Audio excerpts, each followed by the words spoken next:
नमस्कार, breaking now देख रहे हैं आप और मैं हूं आपके साथ परवीन शेख। इस वक्त की बड़ी खबर ऑपरेशन सिंदूर से जुड़ी है। एनएसए अजीत डोभाल ने एक बड़ी बात की है। ऑपरेशन सिंदूर के सबूतों को लेकर जो उन्होंने बयान दिया है उससे पूरा विपक्ष हिल गया है। खासतौर से राहुल गांधी जो लगातार ऑपरेशन सिंदूर पर सबूत मांग रहे थे, उनकी बोलती भी बंद कर दी है। क्या है पूरी खबर, इस पर ज्यादा अपडेट के लिए मेरे साथ जुड़ रहे हैं कैपिटल टीवी के executive editor Rajiv Kumar. NSA Doval का जो बयान आया है वो विपक्ष के लिए कितना बड़ा झटका, और क्या राहुल गांधी जिस तरह से ऑपरेशन सिंदूर पर सबूत मांगते रहे वो उनके लिए एक कह सकते हैं एक झटके के तौर पर? देखिए, एनएसए डोभाल यानी कि नेशनल सिक्योरिटी एडवाइजर, राष्ट्रीय सुरक्षा सलाहकार है। वो कोई राजनेता नहीं है, पॉलिटिशियन नहीं है जो बयानबाजी करेंगे। वो जब बात कर रहे हैं तो उसका एक बड़ा संकेत है, वो इशारा कर रहे हैं कि आगे क्या होने वाला है। ये राजनेताओं की भाषा नहीं है जो मंच पर चढ़े और फिर लोगों को खुश करने के लिए दो चार बातें बोले, फिर वापस जाने के बाद कमरे के अंदर बैठकर उसी के खिलाफ बात करते रहे। जैसे कि अरविंद केजरीवाल के बारे में कहा जाता रहा है, राहुल गांधी के बारे में कहा जाता रहा है कि ये लोग भाषण देते हैं और उसके बाद कमरे के अंदर जाते हैं तो उसी का मजाक उड़ाते हैं कि देखो हम लोगों ने कैसे लोगों को बेवकूफ बना दिया। लेकिन ये राष्ट्रीय सुरक्षा सलाहकार है, इनके पास एक बड़ी जिम्मेदारी है और इस जिम्मेदारी के आधार पर जो बातें इन्होंने कही है, इसका मतलब है कि संकेत जा रहा है उन लोगों के ऊपर जो सबूत मांग रहे थे, उन लोगों के ऊपर कुछ और होने वाला है जो कि बार बार पाकिस्तान और चीन के लिए काम करने का एक संकेत दे रहे थे, इशारा कर रहे थे और बता रहे थे कि मेरी भाषा मेरी अपनी नहीं है, ये तो पाकिस्तान की भाषा है, ये तो चीन का एजेंडा है। इसीलिए सबसे बड़ी समस्या राहुल गांधी के साथ है, क्योंकि राहुल गांधी ने शुरुआत की थी कि हमने कितने फाइटर जेट खोए और कितने फाइटर जेट खोए हैं, इसके बारे में राहुल गांधी शुरुआत किए। कांग्रेस के दूसरे नेता सामने आ गए और उसके बाद विपक्ष के दूसरे नेता भी सामने आए, क्योंकि ये इंडी अलायंस के पार्टनर है। तो जब उन्होंने ये बात कही उस समय तो सरकार ने केवल प्रतिक्रिया दी, लेकिन आर्मी की तरफ से बोला गया। आर्मी के पास कोई ऐसी एजेंसी नहीं है जो कि राहुल गांधी के इन बातों के बारे में, इन बयानों के बारे में, इन सबूतों के बारे में और जो स्ट्रेटजी ये लोग बना रहे हैं, एजेंडे पर चल रहे हैं, उसके खिलाफ कोई जांच करने की बात हो। लेकिन एनएसए के पास है। और उसके बाद क्या हुआ, जब राहुल गांधी ने ये बात कही तो वो लिंक जुड़ा पाकिस्तान से, क्योंकि पाकिस्तान ये बात बार बार दोहरा रहा था कि देखो हमने राफेल को गिरा दिया, हमने भारत का इतना बड़ा नुकसान कर दिया, हमने भारत को हरा दिया। ये एक ही तरह के लोग हैं, जैसे पाकिस्तान और यहाँ का विपक्ष एक ही तरह की बातें करता है। जैसे सुप्रीम कोर्ट में अभी इन लोगों को हार का सामना करना पड़ा और जाकर क्या कहते हैं, देखो हम तो अपने एजेंडे में कामयाब हो गए। क्यों? क्योंकि सुप्रीम कोर्ट के दो जजों ने सजेस्ट किया कि 3 डॉक्यूमेंट्स को आधार बनाइए। ये सजेशन है, ये फैसला नहीं है, लेकिन वो सजेशन दिया गया और उस सजेशन के आधार पर इन लोगों ने क्या किया कि ये जीत का जश्न मनाने लगे, क्योंकि हार का गम मनाते हैं कमरे के अंदर, जिसका जश्न दिखाते हैं बाहर में। तो ये समस्या जो अभी पैदा हुई, पहले ये पाकिस्तान के साथ और फिर उसके बाद चीन के साथ ये सबूत सामने आया, क्योंकि चीन के जो प्रोपेगेंडा था अंतरराष्ट्रीय स्तर पर, उसको फ्रांस ने एक्सपोज कर दिया। और जब फ्रांस ने बताया कि देखो भाई, ऑपरेशन सिंदूर के दौरान या भारत पाकिस्तान के बीच के संघर्ष के दौरान एक भी राफेल को नुकसान नहीं हुआ। हाँ, अगर एक राफेल को थोड़ा नुकसान हुआ है तो वो टेक्निकल रीजन था, उसमें हिट नहीं किया, कोई पाकिस्तान की मिसाइल ने उससे हिट नहीं किया और न ही पाकिस्तान ने उसे इंगेज किया, उसकी क्षमता ही नहीं थी ये, इसलिए वो इंगेज नहीं कर पाया। हालांकि टेक्निकल प्रॉब्लम आई थी जिसके कारण एक राफेल को थोड़ा नुकसान हुआ, लेकिन पायलट को नुकसान नहीं हुआ, परेशानियां कुछ नहीं हुई। अब वो फ्रांस ने क्यों बोला? क्योंकि फ्रांस से हमने डील की थी और आगे भी राफेल एम की 64,000 करोड़ की डील हुई, मतलब मेराइन के लिए राफेल हमने खरीदे।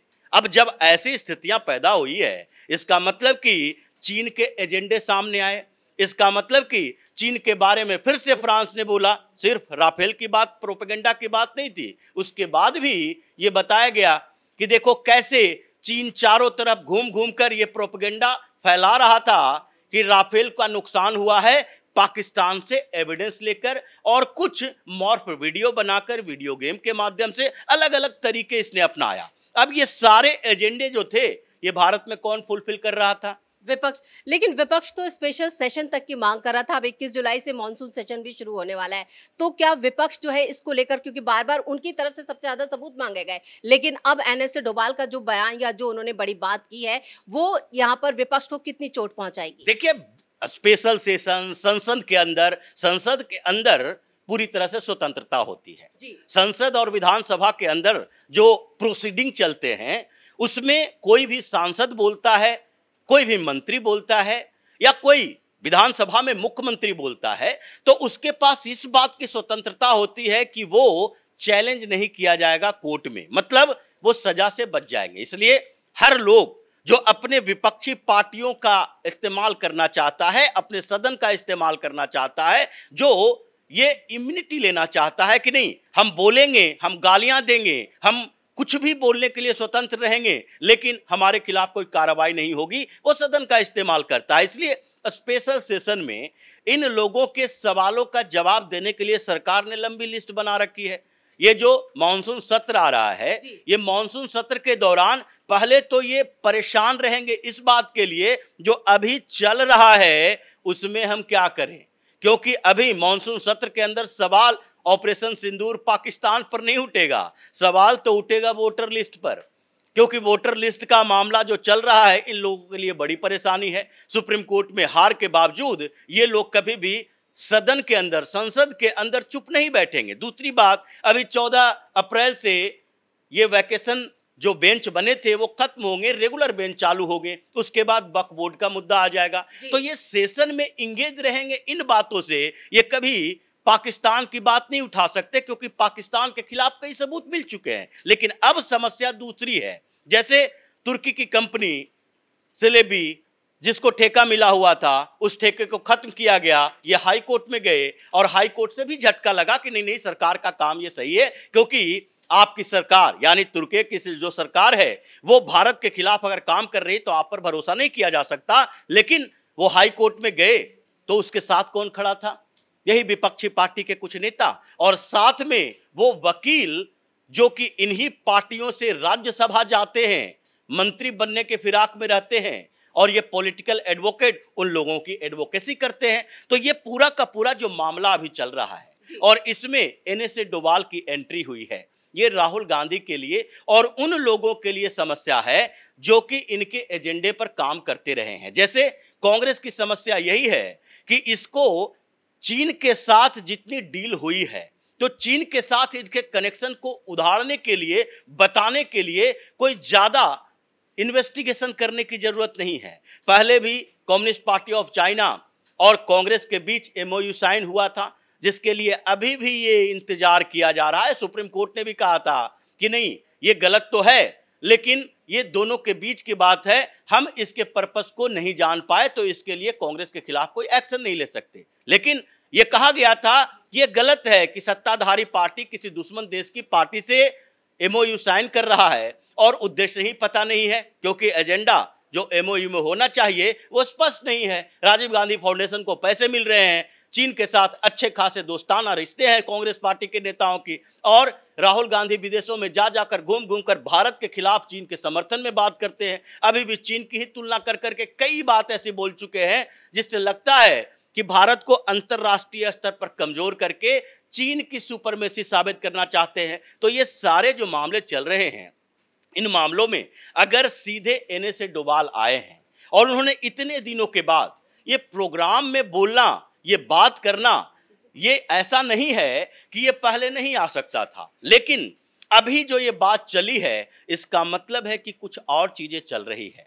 क्योंकि ऑपरेशन सिंदूर जारी रखने का मतलब केवल पाकिस्तान से लड़ना नहीं है, बल्कि पाकिस्तान के एजेंडे पर काम करने वाले भारत में बैठे हुए उन लोगों से भी लड़ना है जो कि उसके या फिर चीन के, ये दोनों दुश्मन देश, ये दोनों भारत के खिलाफ एक के बाद एक ये सोचते रहते हैं कि कब कैसे भारत को नुकसान पहुंचाया जाए, इन लोगों के इशारे पर काम करने वाले हैं। और इस बीच जो बार बार ये बात कही जा रही है कि पाकिस्तान ने अपना तरीका बदल लिया, आईएसआई ने अपना तरीका बदल लिया, आईएसआई $800 मिलियन का फंड रखती है सिर्फ भारत के लिए। भारत में कई यूट्यूबर तक के अरेस्ट हुए हैं जो कि पाकिस्तान के लिए स्पाइंग कर रहे हैं, जासूसी कर रहे हैं। और ये चीन से जासूसी का ठेका राहुल गांधी जैसे लोग ले रहे हैं कि नहीं नहीं आपके लिए हम काम करेंगे, आपके एजेंडे पर यहाँ हम फिट बैठते हैं। तो ये सारे इन्वेस्टिगेशन चल रहा है और NSA डोभाल अगर सामने आए हैं और इन लोगों को कहे हैं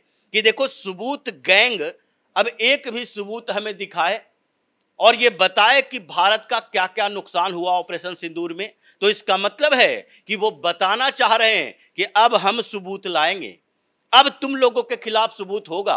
और उसके बाद जो एजेंसियां एक्टिव होगी तो तुम लोग समझो कि ममता बनर्जी हो, राहुल गांधी हो या अरविंद केजरीवाल हो या फिर अखिलेश यादव हो, इन सारे लोगों के खिलाफ कौन कौन सी कार्रवाई होगी ये थोड़े समय के बाद पता चलेगा। इसलिए आजकल राहुल गांधी ये जो इतने दिनों के बाद अपने कोठी से निकले, बंगला से निकल कर गए कहाँ, बिहार, और उसके बाद जब यहाँ DK शिव कुमार और सिद्धारमैया तंबू गाड़ के बैठे हैं तो उस समय उड़ीसा निकल गए कि नहीं नहीं हम बहुत बिजी हैं, बहुत बड़ा प्रोग्राम उड़ीसा में, ना अभी चुनाव होना है, न इनका संगठन काम कर रहा है, ना कोई परेशानी है, लेकिन फिर भी सिर्फ बचने के लिए भागते फिर रहे हैं। इसलिए NSA डोभाल की एंट्री का मतलब है कि अब ये सबूत गैंग के सामत आने वाली है। इस तमाम जानकारी के लिए बहुत बहुत धन्यवाद। तो ऑपरेशन सिंदूर को लेकर राष्ट्रीय सुरक्षा सलाहकार अजीत डोभाल ने जो बातें कही हैं वो विपक्ष की दिक्कतें बढ़ाने वाली हैं।